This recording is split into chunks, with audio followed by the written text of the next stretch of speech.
Another day in the NBA, and today's going to be a gigantic one with 14 games on the well, not on the slate. 14 games today, 13 games of which are on the slate. The work begins as it always does here in the Splash Play channel. We're going to dig in, compare my projections to one of the industry leaders out there, our friends over at Stokastic. We'll see who the top plays are, who the top value plays are. We'll also go game by game. We'll check the ownership along the way. We'll hop over to Stokastic. We'll run a sim and see who the top lineups are. I'll do a hand build. By the end of this video, guys, you'll know all the industry's must plays along my Splash Plays for today, February 11th, 2026. Let's get into it.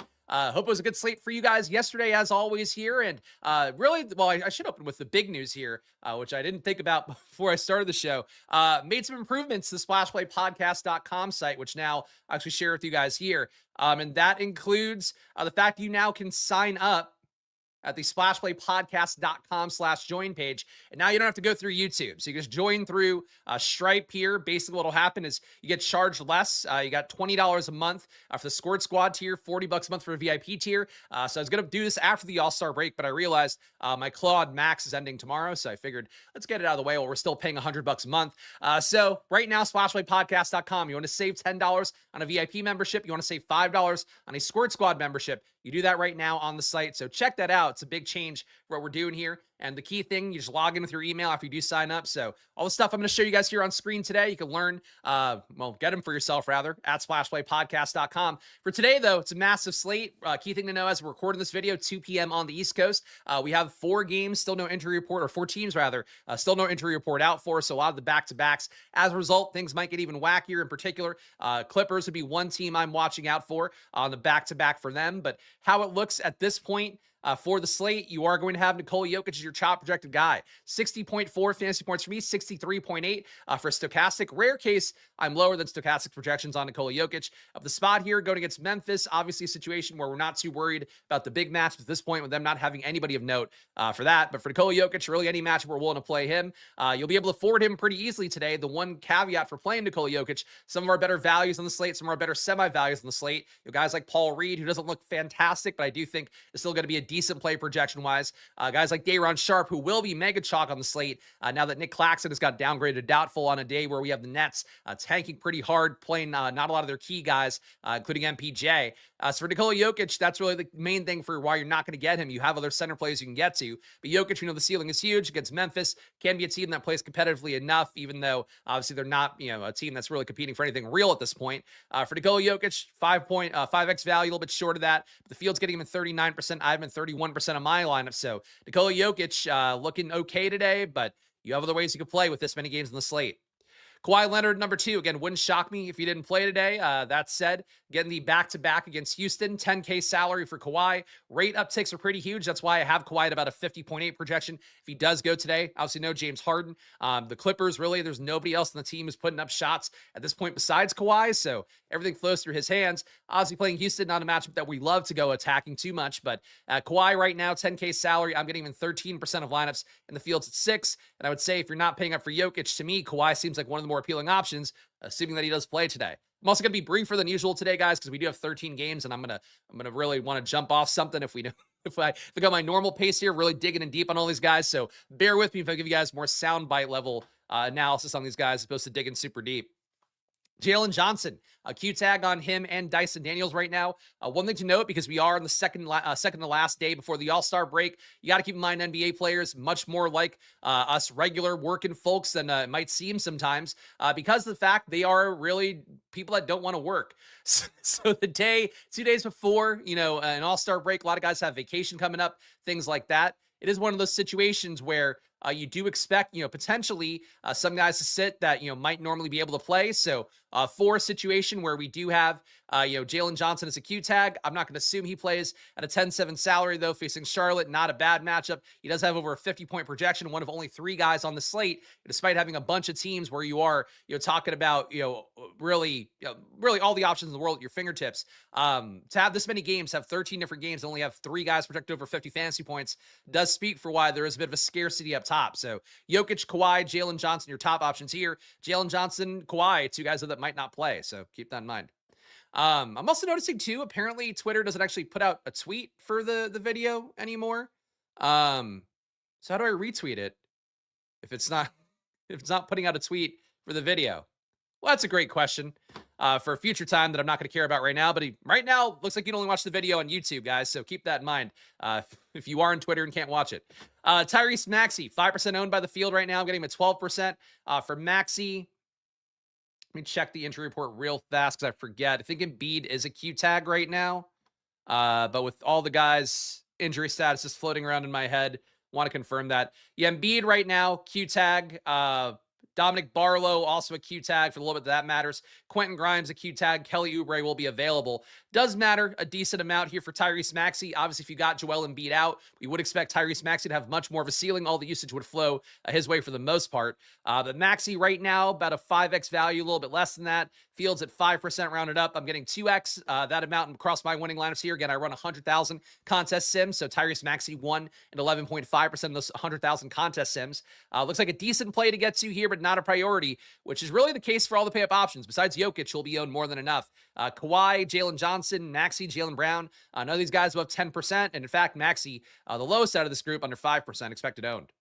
Jaylen Brown, Fields at 7%. I'm getting 12. Shooting guard, small forward for Jaylen Brown helps out a little bit as opposed to just a small forward he's been most recently. For Jaylen Brown, though, $9,800 salary, pretty expensive. Obviously, you have no Anthony Simons, and that does help out the rates a little bit for, Jaylen Brown and the rest of the Celtics moving forward. But, for Jaylen Brown, 9,800, facing a Chicago team that is trying to slow themselves down. They've played a little bit faster to start after all the trades, and they've talked, actively to the media after games about wanting to get that pace down a little bit to make their coach feel a little more comfortable with how things are moving. Would say that for Jaylen Brown, not a bad matchup and not one that's maybe as good as it has been in the past going against Chicago. No issue with Jaylen Brown. My projection is 1.5 higher than Stokastic. I have Jaylen Brown today at 47.4. They have him at 45.9. But it really is, again, another guy that's not a priority. Fields 7%. I'm getting 12. Cade Cunningham, you got no Jalen Duren in, no Isaiah Stewart. Obviously, the suspensions came down. Isaiah Stewart got 7 games, Jalen Duren got 2, and then I believe your 2 Hornets got 4 games each with Diabate and Bridges, so all those guys out today. For Cade, though, not an appreciable uptick for having Jalen Duren off the court and Stewart. Usage for him kind of stays the same, so as it is right now, Cade Cunningham, about a 47-point projection for me, closer to 54 Stokastic. The field's 10%. I'm getting 9. I think it's another spot for Cade, and I feel like it's every Cade spot that we talk about where don't mind the matchup for him. Do think there's upside in a competitive game, but he doesn't rebound a crazy amount generally. Maybe having Jalen Duren off, maybe having Stewart off will free him up to do that a little bit more if he so chooses. But that lack of triple-double upside, I really think is a big reason why I don't get Cade popping up too much of my data this year. So for Cade, I think still an okay play, but I would question his ceiling relative to a bunch of other pay-up options that I think are just as good. Alperen Sengun, Fields at 5%. I'm getting 7% right now. For Sengun, we did get the Houston injury report before the show.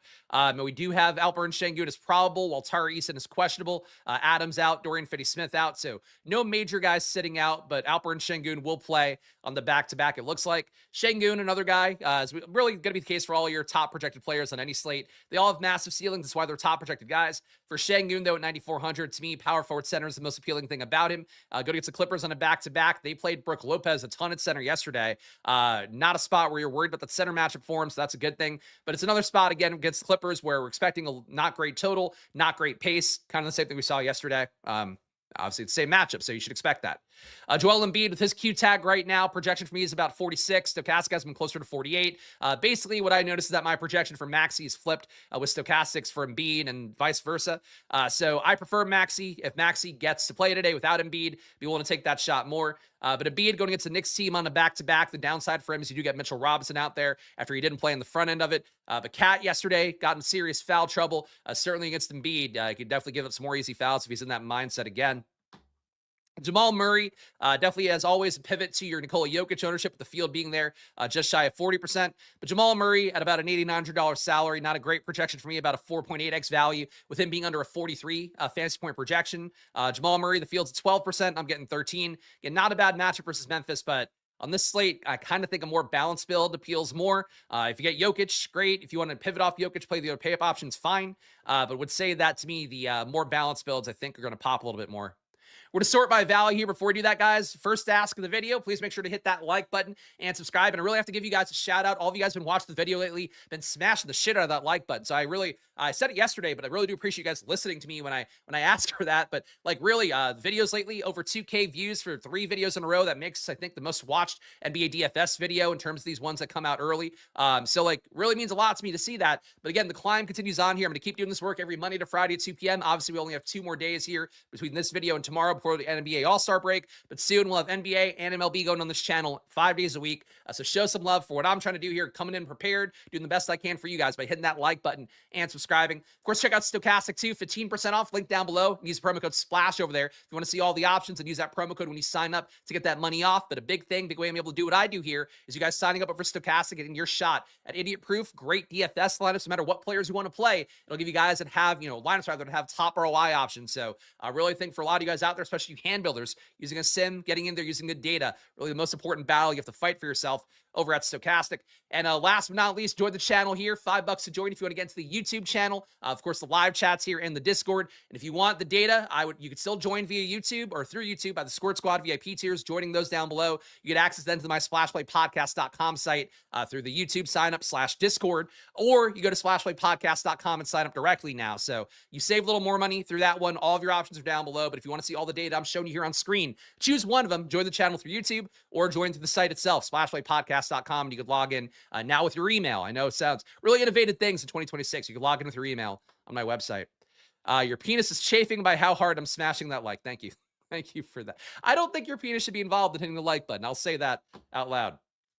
Your top value plays for today. So Indiana, before the show, we got downgrades to questionable for Jarris Walker, who missed yesterday for an illness. Also downgrade for Micah Potter, who played overtime yesterday for the Pacers, played about 27 minutes yesterday. If he doesn't play and Jarris Walker doesn't play, they literally have no big men for Indiana today. So that's one thing to note. The second part to note for Indiana is that you have no Siakam, no Nembhard, no Nesmith, no McConnell. All your key, obviously no Mathurin anymore on the team. No Zubac. He's going to be out past the All-Star break like we talked about yesterday. So for Quentin Jackson, he's got all the shots he wants to get up against a Brooklyn team that does play slow but does not play good defense. Quentin Jackson, when you take all the various key Pacers off, Quentin Jackson just shy of a 30% usage rate. We have been here before. You guys might remember, what was it, 2 weeks ago?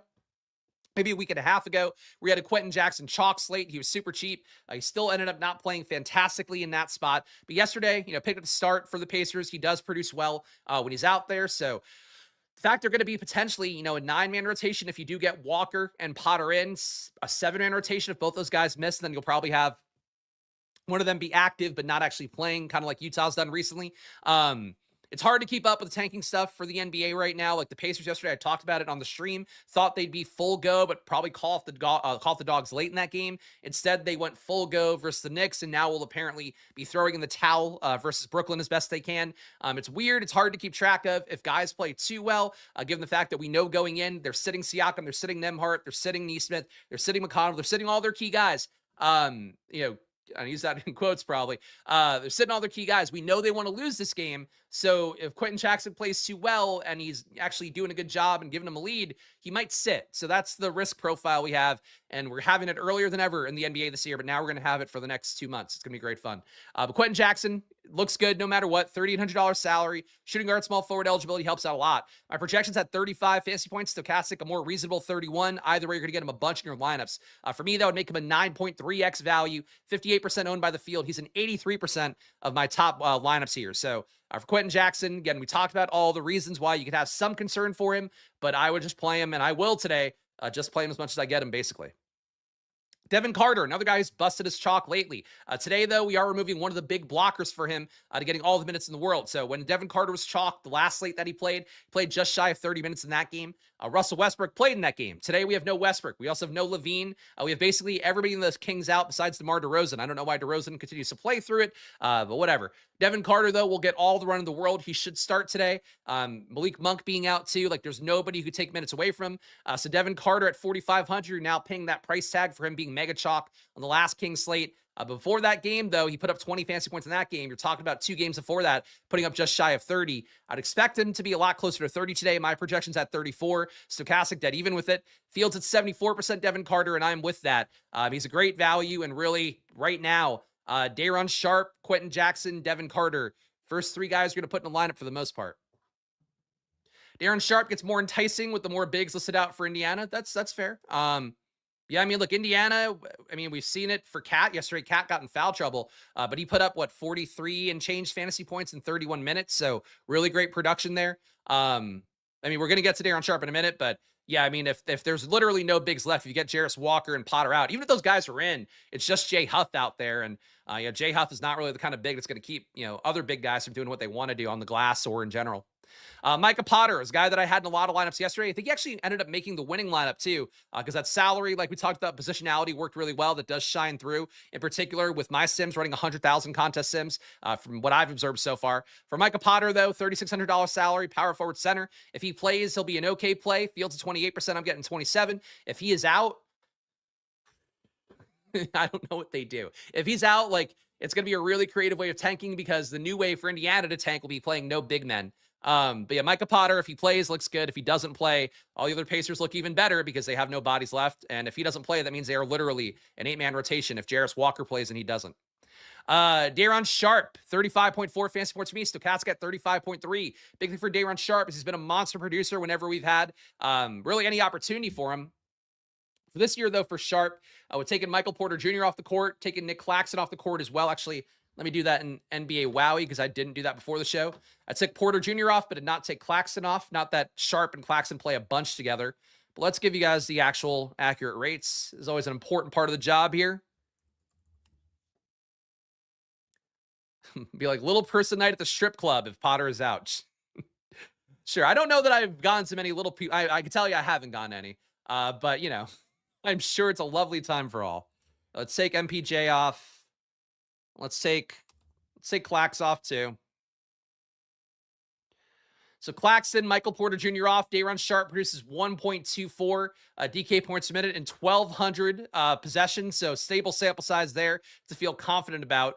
That's basically it. I mean, everybody else here that's besides Cam Thomas, I guess we could take Cam Thomas off too if you want to isolate it further, see if he gets any better.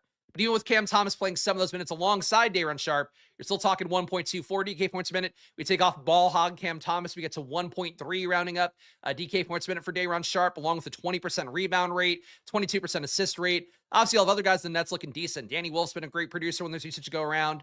Traore was good the other day. Not sure if he'll be as good with Igor Dioman back in the lineup today, but would say that for Day'Ron Sharp, I really have no reason to question him. You guys might recall earlier in the year when we had a slate where Day'Ron Sharp was the obvious chalk. I said he's one of very few guys where I'd put in 100% of lineups, no question. At 5,200, that's not quite the same thing as when he was 3,500 on that slate.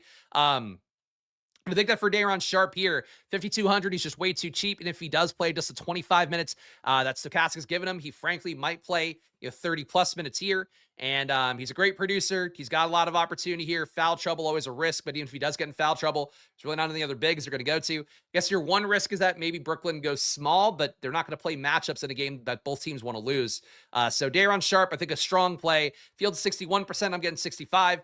So the field thinks a strong play too. But to me, Day'Ron Sharp, I think you just want to get him in as many lineups as the field's going to get, and probably more. So Tolu Smith, a name that we don't talk a lot about on stream, but so a couple slates ago, and I don't know if it's going to come up if actually I pull up the NBA Wowie here, because this site is not the best on add more funds of actually updating when guys don't play, because there's a little thing here. Hold on. Some DNP filtering here. They don't always mark in the guys who are DNPs. We can see exactly what I'm talking about. This is a game I was thinking of. So this was a game where we had no beef stew, no beef stew, and who the fuck am I talking? Jalen Duren. Sorry, my brain farting so bad there.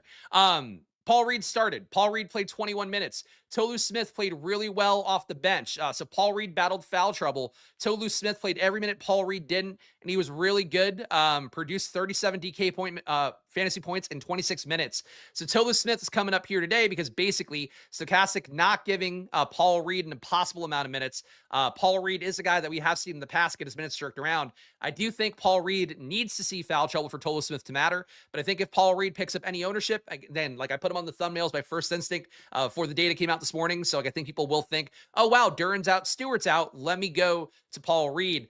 Tolu Smith is your pivot to that. So right now the field's not playing him, only 0.2% ownership. Stokastic thinks Tolu Smith is not a good player. Stokastic, again, does a lot of things right. One of the things I think they do the most wrong in their data is they don't give guys enough respect who've shown in a smaller sample size that they are really good per minute producers. Tolu Smith is an aggressive rebounder. He's also a guy that screens on every single play, so he's got a shot to get DHO assists or just kind of rim run, get an easy shot at the rim. He also is like desperate to, I think, be out there. So I think it's a really interesting play if you are not playing Paul Reed. Tolu Smith at 3,400. Again, I think you need to not be playing Paul Reed in that lineup if you're going to go to him, but he's a decent value for me. My projection is a lot higher than Stokastic's 23.1 compared to their 16.3. But legitimately, if Paul Reed doesn't play minutes or if just Tolu Smith plays well behind him, the Pistons haven't shown a lot of commitment to Paul Reed. And Tolu Smith is active today, as opposed to some other games where he's been, in the G League. So I think he's one guy to keep an eye out for that you will not hear said very often anywhere else around the industry today. Grant Williams gets more minutes today because you got Miles Bridges out, you got Diabate out. Grant Williams played 25 minutes last game with it being somewhat shorthanded for the Hornets in the second half of that big fight. Grant Williams at 3,800, been an okay producer on the year. I think he's at just 0.8 DK points per minute. Let me pull it up real fast so I don't say a fake number. He's at 0.79 DK points per minute. Counting for who's available in the total for Charlotte today, I'd have him at 0.86. Grant Williams, decent value, power forward value as well. Fields at 23%. I'm getting at 35. Not exactly like the biggest Grant Williams fan in the world, but he does sometimes pop up in data when you have guys that are missing because he can rebound a little bit, can hit some threes, does create some assists. He's got about a 12% assist rate in court time without Bridges and without Diabate this year. So for Grant Williams, not a great value to me. It's not the tier of Quentin Jackson, Devin Carter, Day'Ron Sharpe. As a pivot to those guys, in addition to those guys to allow you to afford whatever you want on the slate, Grant Williams comes into play a little bit more. Khalil Ware, 5,100, facing the Pelicans. Does he get his minutes? Does he get in foul trouble? Those are the things you have to worry about for Khalil Ware. A fact that we're down, Powell again, probably helps him out a little bit in terms of just increasing the floor of minutes for him. But Khalil Ware, I feel like definitely comes with some risk at 5,100. Facing the Pelicans here, I have him at about a 33.7 projection, which is higher than Stokastic at 32.3. So I'm getting Khalil Ware right now in 34% of lineups in the fields at 26. Again, a lot of great center plays to go to, and that's really the only reason I think you'd be under on Jokic today. Tajon Salon, another guy getting some minutes, uptick potentially for having no Miles Bridges in particular today. Salon right now, 3K minimum salary, about a 22-minute projection that gets him, or a 22-minute projection gets him about a 20-point projection from me. Fields at 2%. I'm getting him at 4. Not a big stand, but Tajon Salon, much like Grant Williams, power forward value. I think these guys help you make lineups work. So getting some amounts of Grant Williams and Salon should not be a surprise, especially if you're using my data today. And Ben Shepherd, last of the values here. He might be their power forward today if you do get Jarris Walker and Micah Potter out. And honestly, even if those guys are in, you might still get him playing power forward a little bit today. So more rebound opportunity for a guy that's normally standing in the corner, not doing a whole lot. But Ben Shepherd, not a great producer. That said, 34 minutes is the projection right now. That gets him about a 25.3 projection for me. 12% owned by the field. I'm at 14. Again, Ben Shepherd, much like Grant Williams, not a guy I'm like caping for here, like some of the other guys you know of here on this channel. But he is a guy that is playing for a team that might end up playing 7 guys today. So Ben Shepherd, one to watch out for. All right, there we go. Got through the top projected plays, top values. We're going to go game by game. Before we do that, guys, one more ask. Please make sure to hit that like button and subscribe. And again, as I said before earlier in the video, you guys have been really coming through for me there. So let's keep doing it here. And every time, as I mentioned, you guys get over 200 likes, to get over 2,000 views. So let's see what we can do. If we get to 300 likes, do I get 3,000 views? I don't know. But it definitely seems to be a directly correlated situation based on my many months now of observing YouTube data. So please hit that like button. Please subscribe here if you want to see my content, of course, Monday to Friday at 2 p.m. Soon, another daily video being added for MLB. So I'll keep doing the work here for you guys as long as you guys keep showing up and support the channel. Great way to support the show as well is to use Stokastic, 15% off. Link down below. Use the promo code SPLASH when you get over there, and that's my personal promo code. So when you get over there, you get the best deal they have going right now, and that's any sport, any amount of time as well. So weekly, monthly, even yearly, it's all 15% off. So join down below, use that promo code SPLASH when you get over there, and get yourself the best DFS lines you possibly can without a lot of work over at Stokastic. And last but not least, in this round of plug-in here, $5 to join if you want to get into the live chats in the Discord. Join the YouTube channel down below. You still can join the Squirt Squad and VIP tiers as well to get access to my SplashPlayPodcast.com site. But now I've made it even easier for you guys to get over and get stuff. If you're on the Squirt Squad tier, this matchup screen is part of that. So it's now $20 a month on SplashPlayPodcast.com. The Matrix screen as well, which you can't see perfectly because I'm zoomed in here, and it has too much data from my admin only data. You can see that all the projections, sim data as well here on one screen. Of course, if you join the VIP tier, you get my projections exportable via copy, paste, or CSV. You can do whatever you want with them. Use them on another optimizer. My simulation data across 100,000 contest sims. You can see all that information right here. Who's scoring the most, who's hitting their ceiling the most. And you can even export things to Stokastic Sim if you join the VIP tier. So all this stuff now available, splashplaypodcast.com. Again, it's really simple now. You just have to sign up through Stripe and then just use your email and you're good to go. So much less complicated. I know a lot of people struggled with the Discord thing, even though I don't think it's super hard, but I know new technology, people using Discord to log into stuff. I get it. It can be difficult. So join splashplaypodcast.com through that site now and get yourself access to all the things I'm showing you here on screen.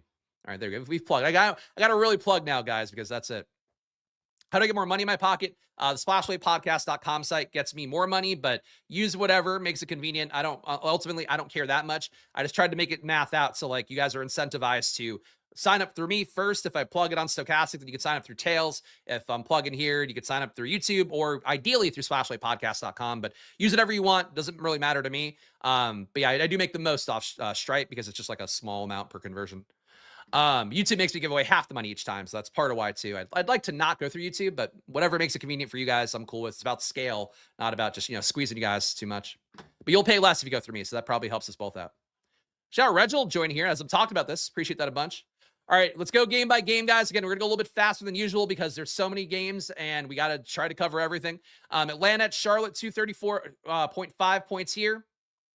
Nobody coming up that much right now besides Jalen Johnson. Obviously, if Jalen Johnson is out, Dyson Daniels are out, both guys being Q tags. You will get a shot at that McCollum ceiling again after he won the slate last time out. Alexander Walker, same thing for him.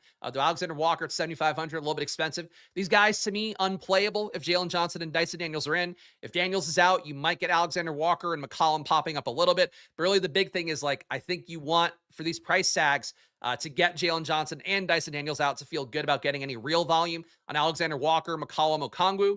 But as it is right now, to me, Jalen Johnson's the only one you want to get to, assuming that he and Dyson Daniels do play. Charlotte on their side. We got the most sim ownership for me going to Grant Williams. Again, 35% of my 100,000 contest sims have Grant Williams in a winning lineup. Fields at 23%. It's not really about Grant Williams. It's a decent projection for a guy who's a value at power forward, which is one of the tougher spots to fill today. And still give you guys, the ceiling players you want around that. Brandon Miller, Fields at 22%. I'm getting 25. Did stand out that Brandon Miller played an ungodly amount of minutes in the second half of last game against Detroit, when after all the guys got suspended or kicked out of the game and then eventually suspended for fighting. Brandon Miller came in, played I think all but 5 minutes in the second half. So Miller might have a bigger upside here going against Atlanta, kind of matchup that the Hornets need to win to get back on track. I think Brandon Miller a good play here, though you do lose a lot of flexibility on the slate if you want to swap around in a 13-game slate by playing your Brandon Miller types at 7,800 on the first game. LaMelo Ball, Fields at 37%. It feels like a lot for the first game on the slate as well here. I'm getting 24. For LaMelo, we know he can't play above 30 minutes, so that makes it a little bit tough to want to get to him too much. He does have massive ceiling per minute, but right now my projection at 41.3, hard to really love LaMelo Ball. And the Fields loving him at 37% ownership. That's a lot. It's a lot of ownership for the first game on this Hornets side. Con Kadipple, 29% owned by the Field. I'm getting him at 24. Again, rate upticks for no Bridges, no Diabate for all these guys. They all look better than they normally would. It's a good total for the Hornets as well at 119 implied points, but you lose a lot of flexibility playing the 7 o'clock game on the slate. Washington to Cleveland. Don't think we're going to have anything here, so we can maybe make some quicker time. Did get a downgrade to questionable for both Alex Sarr and Tristan Vukcevic, so that's not great. Actually, Vukcevic, I think, might be out. Let me make sure. Yeah, Vukcevic is out for an illness. Sarr was downgraded to questionable. So if you get Sarr out, you're going to get Anthony Gill available. Yeah, Anthony Gill's available, so you'll get some Anthony Gill 5. You'll get some Justin Champagnie 5. But nothing really to like on Washington right now. Think you need Sarr out to go to these guys at all. The minutes have come down for Washington, like I talked about earlier. And like you're aware of if you follow the NBA at all, the tanking is starting earlier than ever this year. And Washington definitely one of those teams where starters, key rotational players getting minutes limited lately. Think that for Washington, you need Sarr out to play anything here. But if Sarr's out, I think taking shots these guys would not be crazy because at that point you're missing another key high usage guy on a team that doesn't have a lot of them to go around. Cleveland on their side would expect Jared Allen to benefit, even though it won't come up projection-wise. If you did get no bigs available for Washington, he'll just be able to rip whatever he wants at the rim. But having James Harden, having Donovan Mitchell still getting his normal usage, not helping out Jared Allen, who's been a lot better player this year, rate-wise, having Mobley and Garland off the court. But Jared Allen does get some easy shots at the rim, easy lob attempts as well from having Harden, another guy who can kind of create those shots for him. So I think Allen's the one guy here that stands out as like, I think there's a ceiling there. I'm not trying to play Harden and Mitchell. I think at their price tags on a 13-game slate, if they come into lineups right now, they're in 6% of my lineups. The field's at 7 and change. That's fine, but I really don't think you want to be above the field in the Cavs at this point with them really not correctly priced, I think, for the situation of having two guys that can either have good games but not have outlier games next to each other like Harden and Mitchell, or if one of them plays while the other one's going to crater. Like, it's not a great scene, I think, for Cleveland pricing right now. Total at 128 implied points for Cleveland is one of the best in the slate. Actually, might be the best. Milwaukee at Orlando, 220.5 combined points here. Ryan Rollins got downgraded to questionable. If he were out, KPJ would look a little bit better. You might get more minutes for Cam Thomas at that point as well, though I'm not sure I'd play him at 4,500. But KPJ is the only one coming up from Milwaukee right now in a game where they only have 105 implied points at Orlando. KPJ coming in 15% of the field's lineups. I got him at 16. If Rollins is out, though, that's going to come up more because that's removing, again, another guard that takes usage away. KPJ's minutes, honestly, he could play 40 plus at this point. Them lacking one more guard who plays a ton of minutes. So that's one to watch out for. My boy Ryan Rollins, 7 o'clock start time. If he doesn't go, they're going to go KPJ. Even more than you already are. Orlando, nothing here. My data always, for some reason, I have a tool that strips out any injured players based on the NBA injury report. And it strips out Wendell Carter every day, and I don't know why. And it's the only time that Orlando looks good in my data, and I'm like, oh, why are they popping up here? And it's like, oh, because Wendell Carter got stripped out accidentally and have to put him back in. But how it looks right now for this spot with Orlando, I don't see lots of love here. Milwaukee is a bad team, but their pace is getting slower, so I don't love that either. It is a pace down on paper going against the Bucks here. Really don't see it for Orlando, so I should probably save time and not keep talking about it. Indiana at Brooklyn, 7:30 start time. So you're going to want to know what's going on here before lock, ideally. Again, the Pacers have a shot here to be playing only 7 guys. They'll have to have 8 active, but you could get a chance where Jarris Walker or Micah Potter are active but not starting. At that point, I probably wouldn't want to play them because they might be the guy who has to be active, much like Nurkic was recently for Utah, just to hit that minimum, but then the guy doesn't play. You're going to get endless minutes for these guys for the most part. Quentin Jackson, seemingly they're not worried about his minutes now with the hamstring injury because he did play a good amount yesterday. Cam Jones, I think, probably a safer minutes because he'll be out there likely starting at point guard, would be my guess.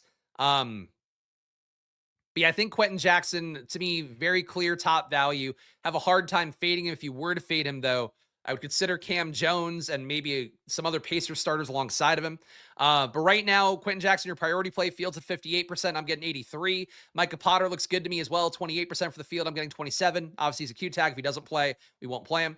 Jarris Walker, the field's at 19%. I'm getting 24, assuming he starts here. He's been your highest usage guy for the Pacers and these skeleton crew groups. Again, up about a 31% usage rate. So I think Jarris Walker, decent play if he goes at 5,800. The price tag, though, it's not a real value like some of these other guys, really all these other guys.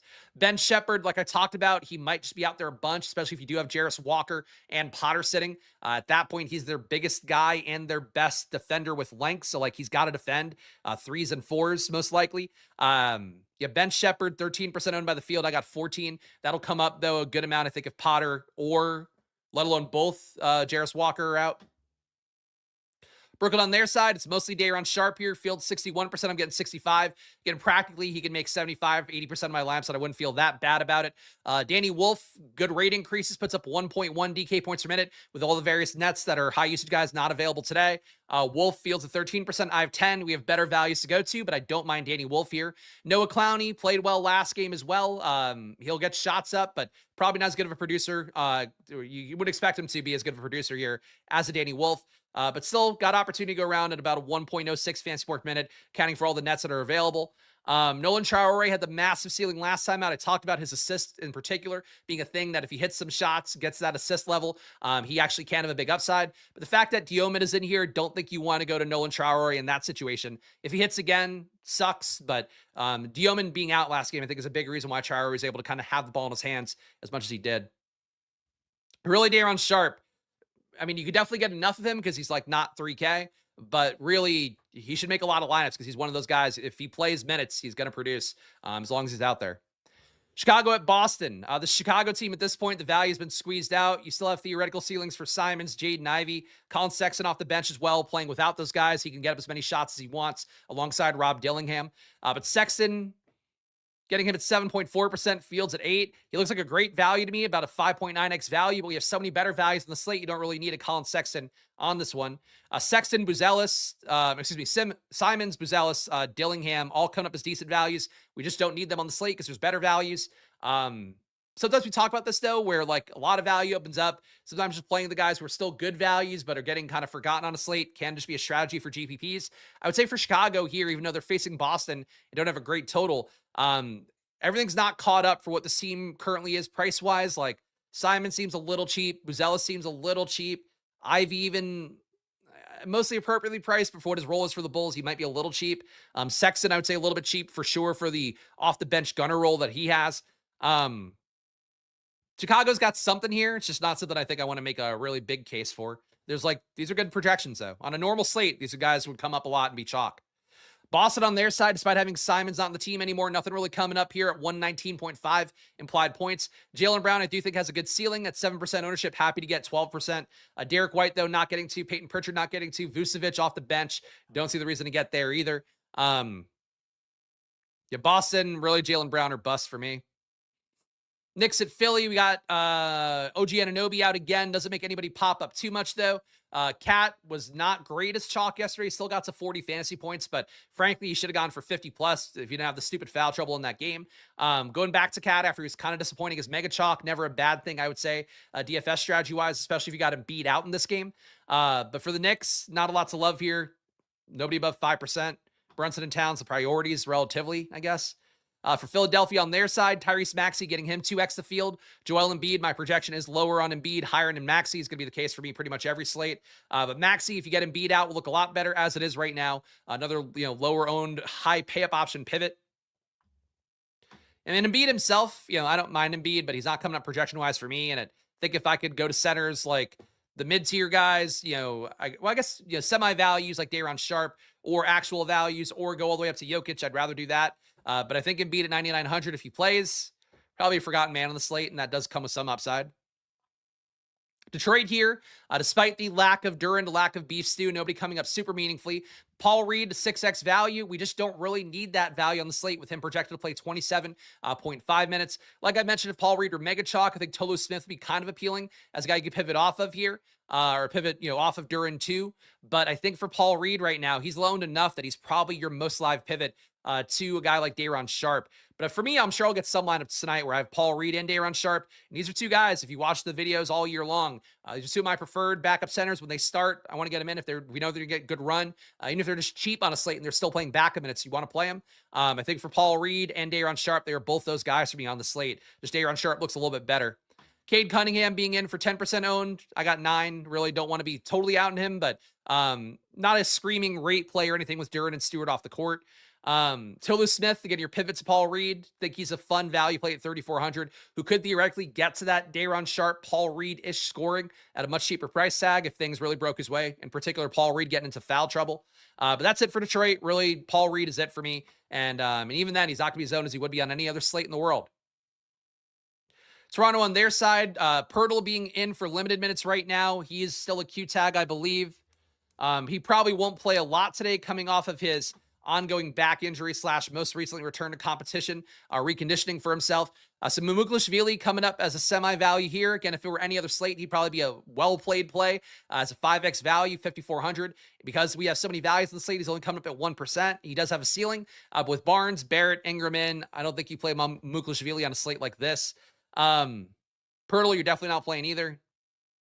Yeah, Barnes, Barrett, Ingram all have theoretical upside, but their price tags are more than efficient enough at this point. Houston at New Orleans. Nothing to love here. I also something must have repopulated incorrectly before. It doesn't matter. You guys won't catch it, but I accidentally had Clippers at Houston on one of the data things before, and I misspoke about that, but it doesn't matter. For Şengün right now, Fields at 5%. I'm at 7. That's really the stand I think is most interesting here. Kevin Durant at 8,900 does have a theoretical ceiling, but we don't see it get hit very often. Maybe his new lotion ad, where he has got an AI long legs, will make him play harder today, if you want to make a case for him. But really, I guess the best case for Kevin Durant is that you're playing the Pelicans and maybe you could hit a bunch of shots and not play all of his minutes, and that'd be the way to get there. But I think Şengün more appealing in the spot, facing that Pelicans lack of center defense. But on this slate, I just don't see getting him a whole lot. Pelicans here. Trey Murphy, all-star stub narrative, maybe. He couldn't even get to the three-point contest, even though he's been one of the league's best three-point shooters. Couldn't get to the dunk contest either, apparently, even though I don't know if he wanted to do that one. But Trey Murphy, Fields at 9%, I'm getting 10. I don't get Zion ever. He's a 4.1x value for me. The minutes are not high enough. The 28-minute projection. I don't see it for the Pelicans here. Facing Houston doesn't help out either. But Trey Murphy as a tournament option, sure. Portland at Minnesota, 234.5 combined points. I got nothing for Portland, so let's make up some time here and skim through this. Minnesota on their side, Anthony Edwards downgraded to a Q tag if he were out. Probably I would assume it would get a lot more opportunity. I would think team loves him based on the stuff that all of his teammates have said so far. Would think that he gets out there meaningfully and probably kills the old Bones Highland value that would pop up when Anthony Edwards would be out. Bones would still get some more minutes, though, because you don't have Conley available right now. Until he eventually rematriculates to the team. But if Ant's in, I think Randall's an okay play because power forward, small forward, kind of hard to stock on the slate. But Ant, to me, not really a play. When he hits the ceiling again, he'll hit it sometimes. I just don't think he's hitting it enough that he's going to need to prioritize getting to. OKC at Phoenix, still no SGA here, but nothing really coming up. Low total for really both sides here. Phoenix's defense still holding steady around league average, a little bit above that.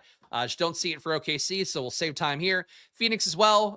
You currently have no Grayson Allen, no Jalen Green in the data set. Even with that, nobody here is above a 5x value.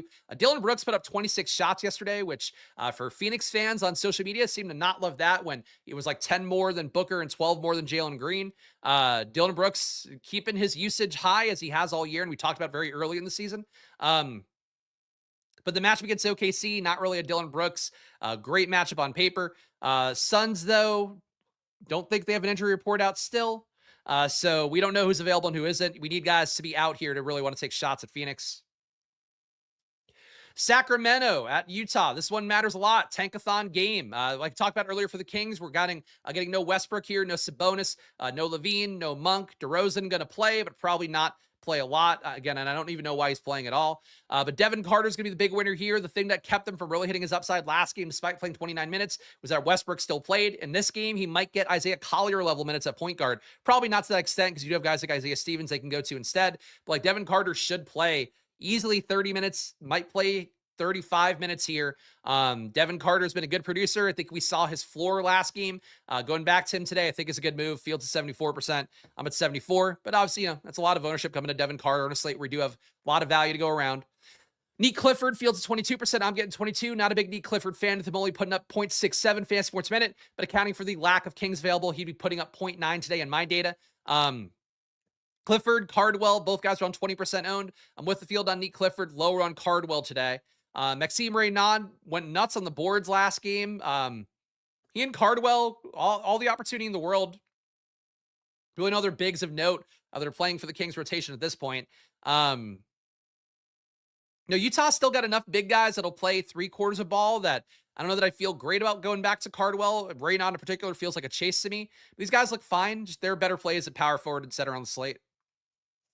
Devin Carter, though, priority no matter what, and I would not hold the sins of his last game out as mega chalk against him. Utah, 118 implied points on their side. Isaiah Collier down to like mid-30s minutes last game. I think he played 34 for Utah.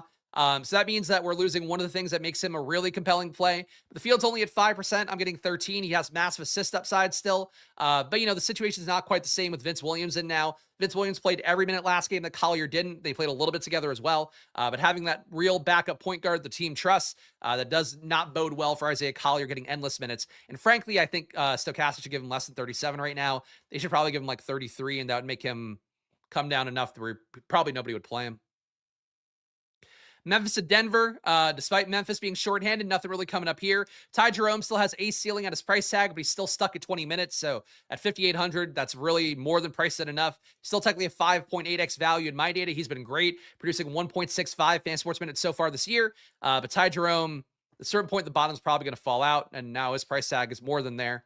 That's it for Memphis. Denver, we talked about Jokic before. Looks like a good play here for the field, 39%. They have all the value in the world, so Jokic will be one of the guys they go to. That said, if you don't go to Jokic, you'll be probably more unique for it because that's a lot of people forcing themselves into one very obvious construction. If you have all the value plays we talked about, you put them in, then you get Jokic with that. That's basically half the lineup that you know what's going to look like. So, yeah, it could win, and it's great to have that flexibility by playing Jokic because we're in the last game on the slate. But if the field's going to have 39% Jokic, no guarantee that he goes nuts here against a Memphis team that's going to be pretty limited and also a 14-point dog on the road. Jamal Murray leverage against Jokic at 12% owned. He looks okay. Strother playing that starter run, but not really guaranteed starter level minutes or, deep starter level minutes.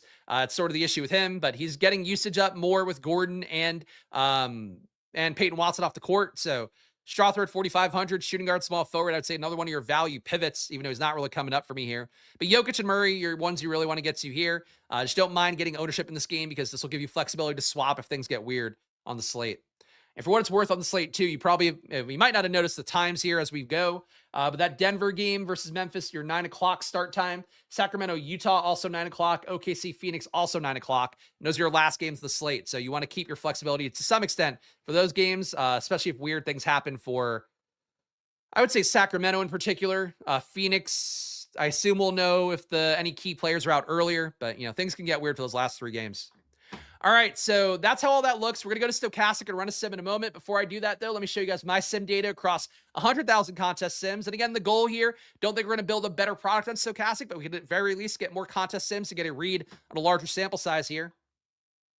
So players who make the most winning lineups across 100,000 contest sims. And another thing I do that, is different from other providers out there, my contest settings are dead accurate with what they are. So I put in here, you can see here, this is a large field tournament. It's not saved on the screen, but I could put in field size, what percent goes to first place, the entry fee, and the entire payout structure. So that's now what I'm simming. So another thing you get for yourself if you join the channel down below. But I appreciate this from Robert Griffin Turd, most valuable screen in NBA DFS. I agree. And I know that's what our guy Will, who won 100K a couple weeks ago, said. So check this tool out, the simulation data tool. But Quentin Jackson, 83% of my 100,000 contest sims have him in a winning lineup. So keep that in mind. He is good chalk. Even at the ownership at 58% here for the field. Devin Carter makes 74% of my winning lineups. So that is a little bit less than Quentin Jackson, but these two, again, should be probably your first 2 guys in. Daron Sharp at number 3, 65% of my winning lineups have him. And that's a pretty big jump ahead of Grant Williams, Khalil Ware coming up next. Guys scoring 30 plus the most. Nikola Jokic, Jalen Johnson, Joel Embiid, all those guys around 100% of the time. They'll score 30 plus. 40 plus the most, Jokic, Jalen Johnson, Kawhi Leonard. 50 plus the most, Jokic, Jalen Johnson, Kawhi Leonard again. 60 plus the most, still Jokic, Jalen Johnson, and Kawhi. Guys who 5x the most, Quentin Jackson does it almost every time he plays. Tolu Smith, 98% of the time. Daron Sharp, 98% of the time. 6x guys, Quentin Jackson the most, 94% of the time. Devin Carter, 80% of the time. Tolu Smith, 80% of the time. Again, my projection's a little bit high on Tolu Smith, so you might want to knock that down a little bit. Still think playing Paul Reed, he's not going to be mega chalk, so I'd go that way over trying to get too cute and do, one step removed and play Tolu Smith right now. And that's how the sim data looks. Nothing else to note here, right? Let's go to Stokastic. Let's build this out, guys. Last stage of our journey. All right, so we got here 5,000 lineups that'll compete 10,000 times. Projections also just updated, so hot off the presses here. But show some love again, guys, if you can. Please make sure to hit that like button and subscribe. No matter what's going on in my life, I show up and do the work for you guys here Monday to Friday at 2 p.m. Don't think I've missed a show in NBA this year. I might be wrong, but don't think I have. But either way, I show up and do it as best I can. If I'm sick, no matter what's going on here, that's my promise to you guys. If you could help me out by paying that back, paying it forward even, by hitting the like button and subscribing here, help me fighting the good fight against the YouTube algorithm where more likes we get, the more views I get. And that's been shown this week lately with all the videos getting over 2K views. And shout out to you guys for hitting the like button. Please keep doing it. Stokastic, 15% off. Click the link down below and use promo code SPLASH when you get over there, SPLASH. And when you do that, you get 15% off any package. It could be NBA, it could be golf even, if you do that. But all the deals on there, 15% off. Weekly, monthly, yearly packages, any sport, all sports even, 15% off. So click the link, use that promo code when you get over there, and join down below. And last but not least, of course, $5 to join you if you want to join through YouTube, get into the live chats in the Discord. Now you can also get access for a little bit cheaper at splashplaypodcast.com. But if you want to just go through YouTube and Discord to do that, you can. But now 2 ways to sign up for all my data, all my tools at splashplaypodcast.com. So choose one of them, $5, great way to support the show. But if you want to get all the stuff I showed you guys, join the Squirt Squad tiers, the VIP tiers down below, or for $10 cheaper at splashplaypodcast.com. That is up and running now. All right, let's zoom in a little here. Oh, not that much. All right, top ROI lineups here according to Stokastic. A nude egg for my perfect attendance. Thank you. It's like a gold star. We got LaMelo Ball. Okay, what? Top 5 ROI lineups for Stokastic are all LaMelo Ball. Got to think that's going to move around. LaMelo Ball, Kevin Porter Jr., Quentin Jackson, Tajon Salon, Paul Reed, Devin Carter, Danny Wolf, Nikola Jokic. So all the value here. You're not playing Daron Sharp. You're playing Paul Reed instead. It's one way to get unique on the slate, I guess. And you are fading one of those, cheaper centers going to Jokic. I have no issue with the lineup. A little bit surprised to see LaMelo coming up this meaningfully, though. Number 2, LaMelo Ball again. Kevin Porter Jr. again. Quentin Jackson again. Tajon Salon again. Khalil Ware makes this one. Devin Carter makes this one. Nick Clifford makes it. Nikola Jokic makes it. So I guess if you're going to read anything right away into these top lineups, number 1, a little bit of a Daron Sharp fade. But number 2, you're rotating around Paul Reed, Khalil Ware instead of Daron Sharp. So I think it's kind of saying that the guard value / the Quentin Jackson and Salon value more important than the center value right now. Number 3, LaMelo Ball, Cam Jones, Quentin Jackson, Grant Williams, Paul Reed, Devin Carter, Julius Randle, and Nikola Jokic. I don't mind this one. I mean, still feels weird to me to be not getting Daron Sharp in the top 3 lineups at all. But, Randle coming in. You're getting guys who have ceilings alongside Jokic. Number 4, we have LaMelo Ball again, Kevin Porter Jr., Quentin Jackson, Dylan Cardwell, Joel Embiid, Devin Carter again, Nick Clifford again, Khalil Ware again. So this one, no Jokic. We get Embiid and Khalil Ware together instead. Claxton is not in the data now. They took him out a couple updates ago. It's just, I think the ownership's too high. Number 5, LaMelo Ball, Kevin Porter Jr., Quentin Jackson, Dylan Cardwell, Daron Sharp, Devin Carter, Jaylen Brown, Paul Reed. So this one, we're finally getting a Sharp Reed lineup. We are fading Jokic then, obviously, so you have money to go around, and you play Jaylen Brown, you play LaMelo Ball, and KPJ. I would say out of all these lineups, this one's my favorite one, but you have so much value to go around. Stokastic really building around the value, which is pretty much always the case that we get here for good ROIs. Your highest ROI players across all of Stokastic's lineups right now. Kevin Porter Jr., number 1, 7.5% ROI at his salary. Again, that'll look better if Ryan Rollins is out, but then the ownership will come up too. So right now, I guess Stokastic kind of thinks that KPJ in a bit of a sweet spot. Paul Reed, a 3% ROI for him, and that's across the entire pool of lineups, not just the top 150. So Paul Reed, good ROI for him, and he does seem like your least owned play out of all your guys that should be value options. Again, my first instinct this morning was to put Paul Reed in the thumbnail, and it seems like now the ownership is not really giving him that love that I think you would have assumed, knowing that both Duren and Isaiah Stewart are out. Kawhi at number 3 here. You got Kawhi, negative 0.3% ROI. You would say that for the situation here, for Kawhi, it's something must have imported correctly incorrectly in my data, because I'm noticing now I have different games. Whatever, it doesn't matter, but I apologize for any inaccuracies in the video, guys. I think having a 14-game slate fucked up my data a little bit for some reason. Not anything like projection-wise, but just like the way I went through the slate. But Kawhi here, facing Houston again, so I was right that they are facing Houston on this spot here, on the back-to-back. But Kawhi coming up a little bit. Again, that's assuming he plays. There's no guarantee that he plays right now. Quentin Jackson at number 4. Jalen Williams with the Y at number 5. Not a player I would think would come up on the slate unless some other... Did some Thunder get ruled out while he's been on the show? Because Jalen Williams shouldn't be a play unless we got more Thunder guys out. I do see they just updated. No. Or yeah, I don't get why Jalen Williams with the Y is coming up at all. But 4,400 he is coming up. Okay. So, whatever. One of those slates, guys. Sorry. Quentin Jackson, 88% exposure. Fields at 51. Quentin Jackson here, really, again, where you get your Jalen Williams is your whatever Stokastic value plays they're giving you. But the Quentin Jackson is like a very obvious one. Again, he guns like a monster when you get the high usage Pacers off the court. And now he's not minutes limited anyway because they're playing him a lot of minutes in situations even when there is the team at full strength. So Quentin Jackson, big stand here with 88% exposure, fields at 51. But he is your best value play in the slate alongside Devin Carter, in my opinion. Devin Carter, Stokastic agrees, 83% exposure across their top 150.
Check, check. Can you guys hear me now? I think you should be able to. All right, I think it's coming through again. Sorry, I don't know what the fuck happened there. I used an audio mixer as like an intermediary, and I guess it just crapped out, but it seems like we're okay. Oh, good. Let's make it more difficult in a fucking a fucking 14 game slate. Let's do it. All right, we're good. Thank you. Appreciate you guys. All right. All right, so the top five here, we'll run through it one more time. Quentin Jackson, Devin Carter, Kevin Porter Jr., LaMelo Ball, 47% exposure, fields at 38. Stokastic, loving these KPJ, LaMelo Ball. Guys, basically my guess is that Stokastic thinks that you need to cram in an 8K guy to get the good value with it. So that's why you're getting so much KPJ and LaMelo. But again, the first choice, as I was saying before the mic maybe cut out, Quentin Jackson, Devin Carter, going to be the first two choices people make. Really easy to get them in because they have point guard, shooting guard eligibility for Carter, shooting guard, small forward eligibility for Quentin Jackson. So would say that for how it looks right now, you're getting a lot of KPJ and LaMelo Ball, but like, I don't think they're as good of a play as you're getting. You're just getting them because you can afford them. Paul Reed, you're getting 47% exposure, fields at 14. Getting still would favor Day'Ron Sharpe as a play. Stokastic feels differently though. Nikola Jokic, you're getting 41%. Day'Ron Sharpe, you're getting 33, which is a big fade on Day'Ron Sharpe. Your highest leverage plays. We got KPJ, number one, 44% more in the field. Quentin Jackson, number two, 37% more in the field. Paul Reed, number three, 32% more in the field. It's a big Paul Reed stand, which I'm surprised to see. LaMelo Ball, 10% more in the field. Julius Randle, 9% more in the field. Get another $8,200 guy. So really the big thing with Stokastic's data today is like, you're going to get these 8K guys coming in a lot because they find the value unfadeable and they're just going to rotate 8K guys around that. It's a lot more for those 8K guards and for Randall than I would think you should get normally. Your most negative leverage plays, biggest fades. Day'Ron Sharpe, your biggest fade against Indiana. I don't feel great about it. I don't agree with that, is what I'll say. I say always the thing with Stokastic is like you will get, idiot-proof good lines no matter what you do. I still agree with that. But I think sometimes the ownership can get a little bit too cute. Again, I love Paul Reed, but like Day'Ron Sharpe and Paul Reed, holding hands the field on Sharpe, come up on Paul Reed a little bit. That's more how I'd want to play it. Getting half my laps to Day'Ron Sharpe, I just don't see that being a way I'd want to go with the Nets team being what it is right now. Con Knipple, negative 15% leverage on him at number two. Micah Potter, number three at negative 13%, obviously assuming he plays. If he does play, though, still think he's worth being with the field on because he's a nice value at power forward center. Jarris Walker, negative 10% leverage. So you're fading just Brooklyn, Indiana writ large? Okay. Jamal Murray, negative 6% leverage on him. Okay. That I don't feel anything about. But you're not paying up to get to Murray and Cade. That much seems to be the case based on the sim. Let's go the single lineup sim real fast, guys. Last stage of our journey. Again, long video today, so please show some love by hitting that like button, subscribing, because fucking audio cutting out, data being wonky. Who needs it? All right, let's pull up my projection matrix here. One of the things you get on the Squirt Squad tier if you join the site, either through YouTube or at splashplaypodcast.com for $5 cheaper. All right. Point guard, I think, would be Devin Carter. Let's just get him in now. Point guard, shooting guard eligibility makes him look good at either spot. Quentin Jackson at shooting guard. Devin Carter at shooting guard would be my top two guys. That's a massive tier break at both shooting guard and small forward. I am going to go Quentin Jackson at shooting guard. And this is being real nitpicky here. I do think that if you're hand building a lineup and you put in Devin Carter at point guard, Quentin Jackson at shooting guard, I think the ownership's going to be higher than if you put Quentin Jackson at small forward, as opposed to shooting guard. But I think that's a guess. But I really think the first thing people are going to do is they go Carter, point guard, Quentin Jackson, shooting guard, Day'Ron Sharpe, center. And that's like the first three moves they make. Again, just thinking about the human component of things. May not matter. Maybe it does. Small forward, for me, would be Brandon Miller, Jarris Walker, or Nick Clifford right now. I hate Brandon Miller's price tag, and I hate giving up that much salary on the first game on the slate. So I'm going to go Jarris Walker for now. Obviously, if Jarris Walker doesn't play, we're not going to play him. But with him in the data right now, I think he's still one of our stronger small forward plays. Power forward, I'm going to go Grant Williams here. We'll get more value in. Certain point, it's like, how much value do you need? But Grant Williams at power forward, for me, has a 35% win rate across 100,000 sims. Micah Potter, number 2 at 27. Jarris Walker, number 3 at 24.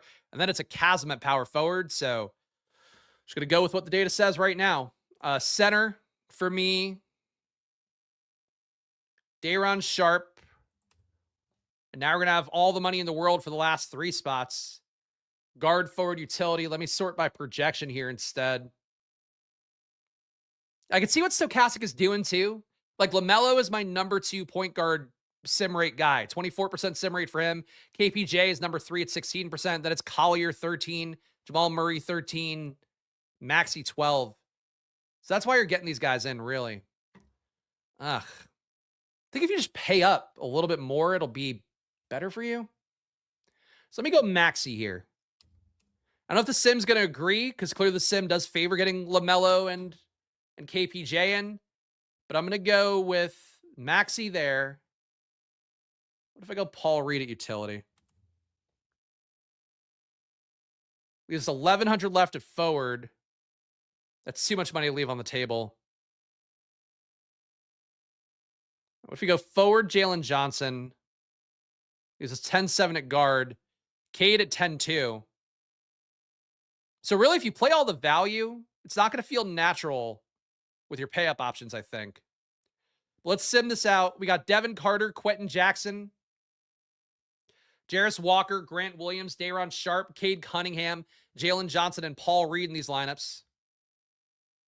51% ROI. All right, I'll take that.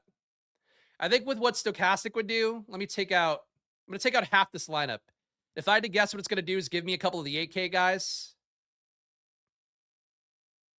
Yep, gave me KPJ, Jokic, and LaMelo, and then paying down with Potter. This lineup we're going to sim out, which was Stokastic's recommended one with a similar base. Devin Carter, Quentin Jackson, Jarris Walker, Grant Williams, Nikola Jokic, Kevin Porter Jr., Micah Potter, LaMelo Ball. Very similar ROI. I think this version of the lineup for Stokastic users is going to be much more owned than what I just played, where we paid up for Cade, paid up for Jalen Johnson. So you're going to get fed. And no disrespect, guys like Georgia saying KPJ looks delicious today. I think that's going to be a very common take.